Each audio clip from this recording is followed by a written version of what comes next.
Hello everyone, Deb Floros for Jesse James Beads. This month's Magical Mystery Bead Box, August, is Stay Golden. And oh wow, we are going to make an amazing Stay Golden necklace.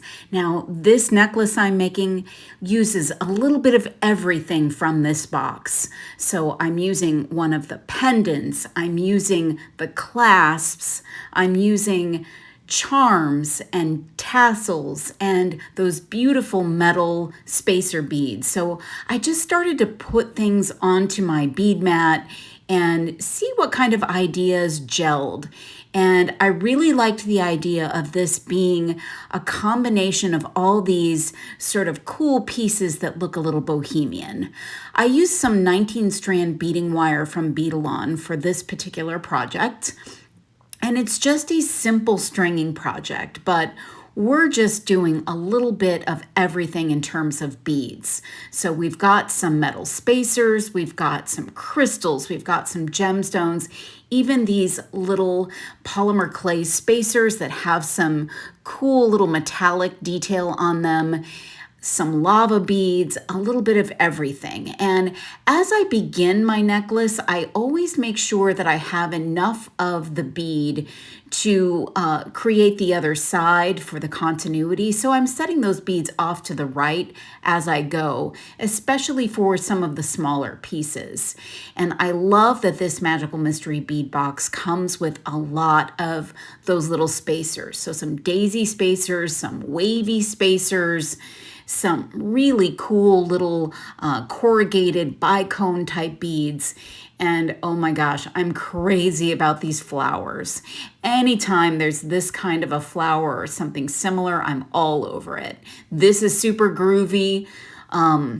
I'm feeling golden and copperish because there's a little bit of gold and a little bit of copper in this box.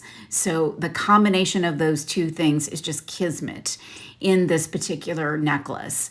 These wood beads, painted wood beads with some yellow and some green, are absolutely epic. And the bead caps, the large ones, look really good with them.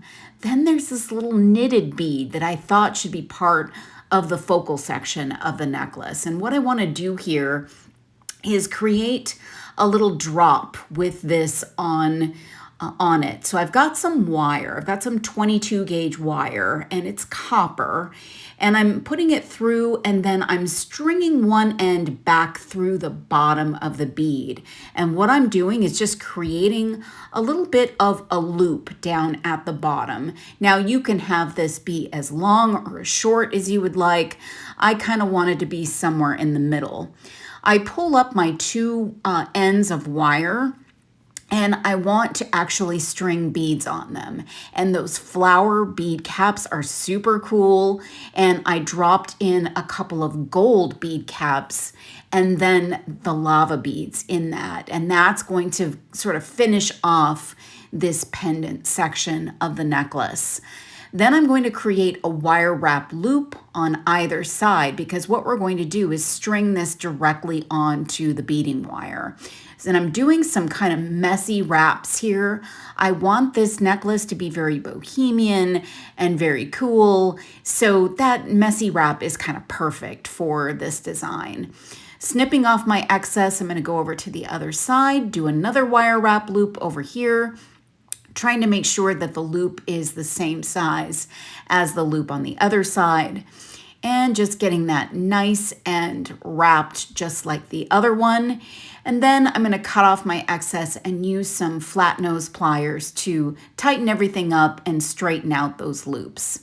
Now that's going to go onto my necklace, and I want to use that cool stone pendant to attach to the bottom of it. And I used some jump rings to do that instead of the bail, but you can open up the bail and attach it as well. Now I've strung on one side, and then I'm going to string on one of those orange crystals and 3 of those little barrel beads that kind of interlock, and a daisy spacer as well. And that's going to be covering up that void space that the wire created with the pendant hanging down. So there's no void. And it's just, we've got an additional layer of interest in this focal section of the necklace. So tightening everything up, and I like adding some texture to that wire loop down there. So I'm just taking some pliers and just adding some texture, some little kind of kinks in the wire. Then I'm just going to do the same, almost the same pattern, except right here, I'm going to take one of those gorgeous gold tassels and that cute little owl charm, and using a couple of oval jump rings, I'm going to attach both of them together and then slide them onto my beading wire. And this is going to be a little bit of an asymmetrical, interesting little section of the necklace. Everything else from a continuity standpoint is the same. We're just adding that one fun little element on that side. You could leave it off if you prefer. Very easy to take it off if you don't like it once it's there. So I'm stringing up, getting everything just right, and now I'm gonna go and hang this piece to make sure it looks right. Now you've got some great choices of clasps, and I just grabbed a little section of 3 chain links that I had from some chain in my stash. And I'm going to then connect with a piece of French wire and a crimp tube that piece of chain. And with 3 links, it makes it a little bit adjustable. Cutting off the excess, then I'm going to go to the other side and I'm going to make sure that there's no gaps in my beads, letting gravity pull all those beads together.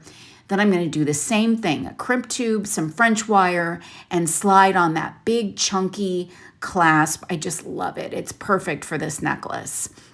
Then I've got a nice fun closure that's just as bohemian and cool as the rest of this necklace.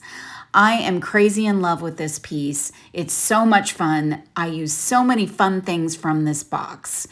I hope that you'll give this project a try. Make sure that you subscribe to the Jessie James Beads Magical Mystery Bead Box to make fun things like this every month. Thank you so much for watching, and stay golden.